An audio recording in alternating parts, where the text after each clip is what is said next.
আসসালামু আলাইকুম সম্মানিত ভিউয়ার্স, কেমন আছেন? আমি মোহাম্মদ জাকারিয়া, পল্লী চিকিৎসক, মোটিভেশন স্পিকার। আপনাদের সামনে স্বাস্থ্য বিষয় আলোচনা নিয়ে আসলাম।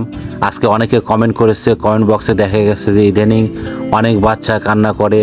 তো আমরা অনেকে দেখা যাচ্ছে যে হাকিম হিকমি অনেক জায়গায় বিভিন্নভাবে মানে দরবেশ অনেকভাবে কাজ হচ্ছে না। তাদের জন্য মূলত ভিডিও। বন্ধুরা প্রথম থেকে শুরু করে অবশ্যই শেষ পর্যন্ত শুনবেন। একটি লাইক, সাবস্ক্রাইব, শেয়ার এবং নোটিফিকেশন অন করে রাখবেন, তাহলে প্রথমে আমাদের ভিডিওটা পাবেন। আমার এসে বিরাজ মেডিকেল 100 বছর প্রতিষ্ঠান।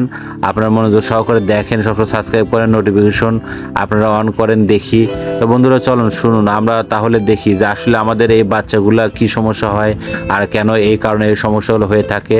আপনারা যে আমার এই প্রতিষ্ঠান দেখতেছেন, এটা আমার ফার্স্ট গ্যালারি, এটা আমার বিরাজ মেডিকেল। এখানে মরহুম আমার বাবা উনি বসতো, আর ভিতরে সেকেন্ড গ্যালারি ওখানেও বসতো, ওখানে বসা হয়। তো এখানে বসা মূলত আমাদের আজকে যে ভিডিও কন্টেন্ট বা যেটা আলোচনা, সেটা হচ্ছে যে দেখেন আমাদের যেটা অপুষ্টিকর বাচ্চা, কারো 7 মাসের অবস্থা যে বাচ্চাগুলো হয়, আগে হয়তো হয়ে গেছে, দেখা গেছে যে পেটের মধ্যে হয়তো মলমূত্র বা বাচ্চা পটি করে দিয়েছে। সে সমস্ত বাচ্চা পৃথিবীতে আসার পরে অনেক কান্নাকাটি করবে। আপনাকে অনেক ধৈর্য ধরতে হবে, এর জন্য উত্তেজিত হওয়া যাবে না। মাকে অনেক ধৈর্যশীল হতে হবে, বাবাকে এবং স্বামী স্ত্রী উভয় ধৈর্যশীল হতে হবে, এর জন্য চিন্তা করা যাবে না। এবং যাদের আপনার পরিপূর্ণতা বাচ্চা হওয়ার পরেও এই ধরনের সমস্যা হয়ে থাকে, তাদের ক্ষেত্রে আপনার দেখা যাবে যে আপনাকে ধৈর্য ধরতে হবে। এবং বাচ্চার মায়েদের কিন্তু আপনার ভালো খাবার অবশ্যই খেতে হবে, পুষ্টিকর এবং শাক সবজি এবং সয়াবিন পরিহার করে সরিষার তেল খেতে হবে। আর বাচ্চা কিন্তু সবসময় ওয়া ওয়া বা বিভিন্ন সাউন্ড করে করে কানবে এবং সারা রাত কানবে, এবং পুরো বাড়ির এবং নানি দাদা দাদি থেকে শুরু করে সবার অবস্থা কিন্তু কেরাসিন বা অবস্থা খুব শোচনীয় হয়ে থাকবে। দেখেন আমরা একসময় শিশু ছিলাম, বাচ্চা ছিলাম, আমাদের এই ধরনের সমস্যা হতো। আপনারা টেনশন করবেন, চিন্তা করবেন, আমাদের বার্ধক্য বয়স আসবে, এই জন্য আমাদের শিশুকে ভালোবাসতে হবে। এই জন্য মা কিন্তু জান্নাত এবং মায়েদের কষ্ট বেশি। তো বন্ধুরা, আমাকে যারা দেখছেন না, এই কথাগুলো সবসময় ফলো করবেন, এই কথাগুলো বাস্তব।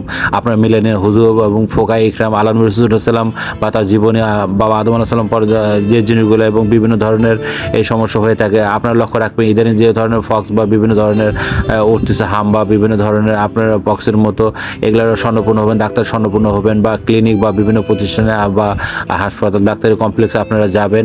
নিজে ওষুধ আপনারা দিবেন না, নিজে ট্রাই করবেন না।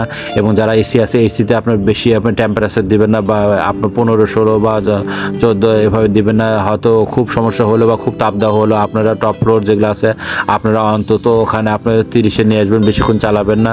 বাচ্চার দিক লক্ষ্য রাখবে, বাচ্চা কিন্তু মারা যাবে। এভাবে অনেক ফলো নিয়ম করে চলতে হবে। এবং আপনারা এবং ডাক্তার পরামর্শ অনুযায়ী আপনার কোটা দুধ বা কোন ধরনের দুধ বা বুকের স্তন যদি না পায়, আপনারা বাচ্চার মাকে আপনার বেশি খাওয়ান, বেশি শাক সবজি এবং একটু দুধ খাওয়ান। এবং বাচ্চার মা যেন পর্যাপ্ত পরিমাণ রেস্ট নিতে পারে কিছুদিন সময়। একটা বাচ্চা হওয়ার পর কিন্তু মার অনেক ধরনের ক্ষতি হয়ে থাকে, কারণ 40 দিন পর্যন্ত কিন্তু দূষিত রক্ত ব্লিডিং হয়ে থাকে।